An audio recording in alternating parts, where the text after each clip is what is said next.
It's time for the oracle, and this is one of the practices that I love the most to do for my morning ritual. After breakfast, I love to save some space for diving deep into the oracle and to get some guidance for my day. So I show you what I have as my tools. First of all, I got this. That is a collection of little cardboards, little pieces of cardboard that I have actually collected. And look, I'm going to choose the one that feels more in tune with my day. For today, I will go with one of these. Okay, so this is going to be my background. And then, what else do have I as I tools?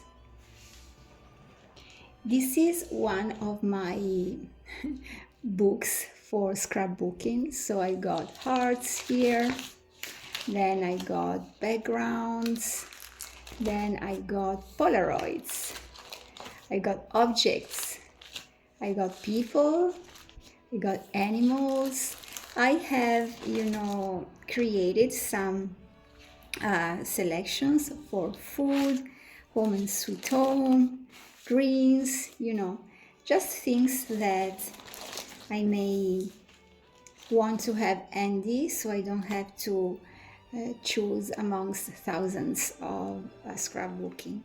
I'm going to start the project, and today we are going to work with 3 simple steps. We are going to have a background, we are going to have a character, and we are going to have an object. So let's get started.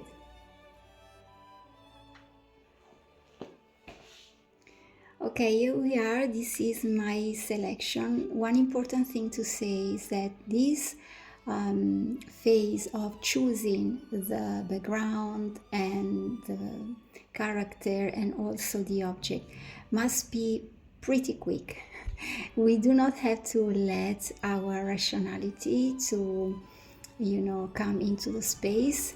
Instead, we must let our creativity, our intuition to be the protagonist. So when you see an image, a color, something that is catching your attention, go for it. That is absolutely the best and actually the only way. So I was caught by this image, which I found to be so magical and also to recall some fun and playful time. There are a couple of characters here. I may want to cut this part or to glue something over them. And then, because there was this beautiful starry sky, I also found another one, starry sky. Can you see? Yes. And I wanted to cover all the spaces of the cardboard, so I looked for some more blue, which I found in this shade. It's okay. It doesn't have to make rational sense. Instead, we need to let this craziness, this playfulness to emerge. Therefore, I'm going now to glue all the background, and I start from here. You see, when I just lay down the blue starry sky, I got some spaces left, and I don't want this. So I'm going to do something like this. I'm going to check first. This can be this way.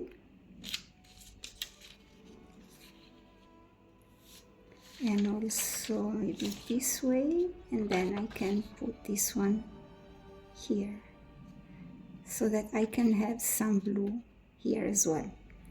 You see, this is fine because then I'm going to glue the other background over them.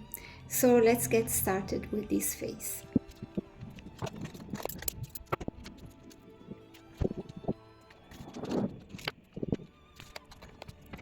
So now the background is completed. I am very, very happy with it.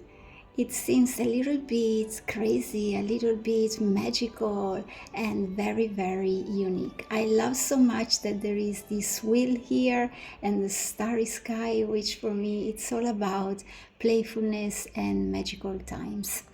Then let's move to the characters. So I had these three girls, and I have actually decided, look, this one was quite compelling to me.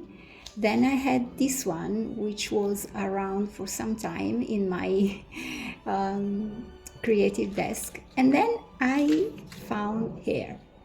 I love her because she has some stars on her top, and she's also has this funny face that seems to, want to play. So I decided to go for her.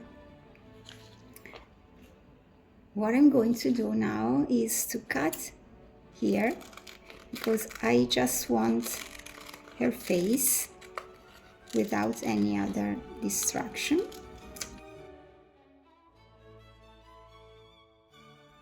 I love this position because like this I can still see the wheel, I can see the castle here, and this that seems like maybe a church or something like that. So I don't mind about these buildings here. I'm going to place her in this spot. And then what about the objects? I came up with a couple of them. This little brush from a mascara and this hand.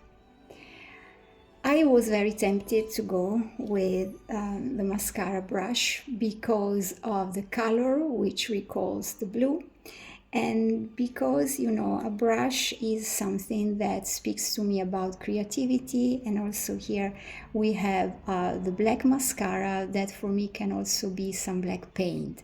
So it's all about magic, creativity, and being an artist basically. So I was very tempted to go with this one, which was also pretty original, I have to say.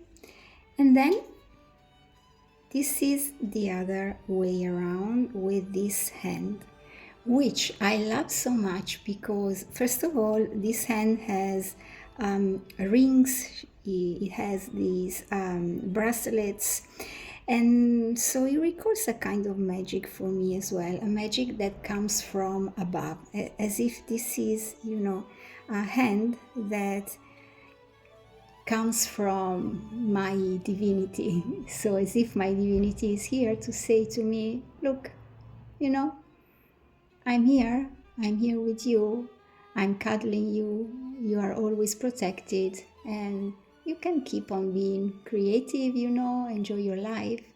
And this, I feel it more as a helping hand. This is more about creativity, which I could use both actually, these objects. I want to be pretty simple because another very important thing of these kind of oracles is that they are simple, they have no words, and so when we look at the image, it directly speaks to our hearts and soul. So I'm going for this hand.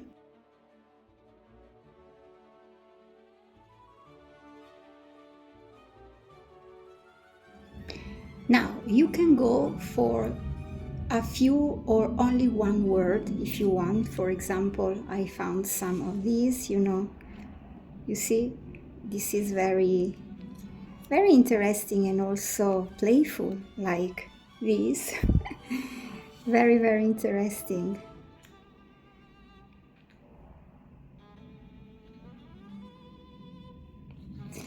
The point is that I will leave all the words for another project, and I will share with you how to create another oracle with words. For now, I want for you to go through this project only with images because images are so powerful. You can then save some time for yourself and simply start writing. You observe the image and you get a message which you want to write down.